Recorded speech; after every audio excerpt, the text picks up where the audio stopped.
Well, you know, over the last year and a half of campaigning, President-elect Trump took a lot of heat for those comments about immigrants, especially Latinos. But how many votes did it really cost him?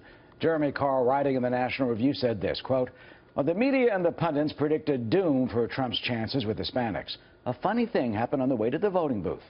The Trump-Hispanic meltdown never happened." Why? Mercedes Schlapp joins us. She campaigned for then the presidential nominee Donald Trump during the election and is a former White House spokesperson for Spanish-language media under President George W. Bush and a Fox News contributor. So Mercedes, we all remember, you know, rapists, murderers, drug dealers. But it turned out that those words did not overwhelmingly turn off the Latino vote. Why? Well, Hispanics, first of all, are not monolithic. They understand the importance, and the two issues for them are clearly the economy and education. Those are two issues that are incredibly important for the Hispanic community. I think that obviously when it comes to the issue of immigration, you know, it still is something that is very important for the community, that they want to see resolution in the future. But I have to say, when you look at what the Trump team and really the RNC, that Hispanic coalitions team led by Jenny Corn, and Helen Aguirre Ferrer, they were the ones who really were able to talk to Hispanics across in these battleground states and hone in on, for example, reaching out to Hispanic evangelicals, a key constituency in the Hispanic voter, as well as in Florida. One of the key constituencies there were the Cuban Americans, where you had over 54% vote for Donald Trump because many of them disagreed with Obama's positioning on basically on Cuba policy. Yeah, you know, Mercedes, let's look at the polls for a second. What's surprising is she fell from last time the way President Obama did, and he improved. Take a look at 2016 this year. Mrs. Clinton received 65%.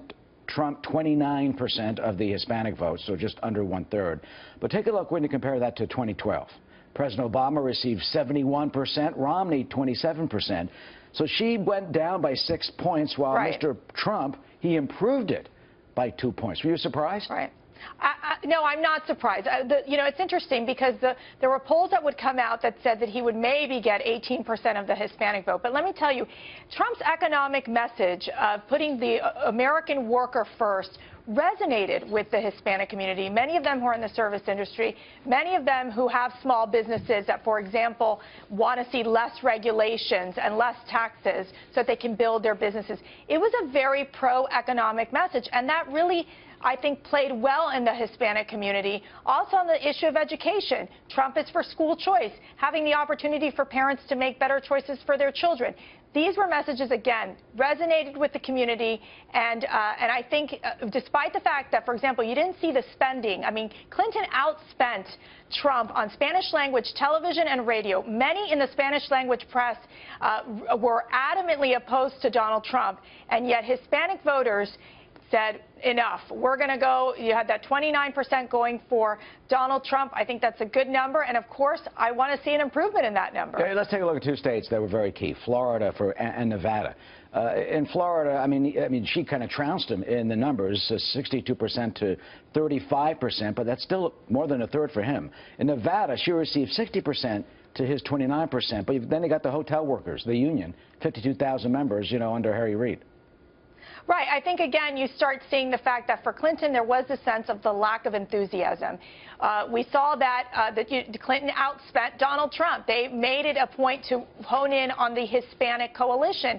And I think that the numbers obviously reflect that the enthusiasm was not there for Clinton. I can tell you just anecdotally in Florida, time and time again, you would talk to, you know, individuals on the street that would basically say, I'm voting for Donald Trump. Many of these Cuban-American millennials who basically said, I'm backing Donald Trump. They like the economic message. And a lot of folks thought that wasn't going to happen because the older generation from Cuba, for example, is would have been more conservative. Finally, sorry to interrupt you, but deportations. If he increases the deportations, will that hurt the Latino community? And keep in mind that President Obama, his administration, has deported about 1.5 million or so since he first took office, according to Pew, and his administration. Record number this year, actually more non-criminals than criminals, according to Pew. Well, I think when you notice that where Donald Trump is focusing his priority, it's clearly on deporting criminal illegal aliens.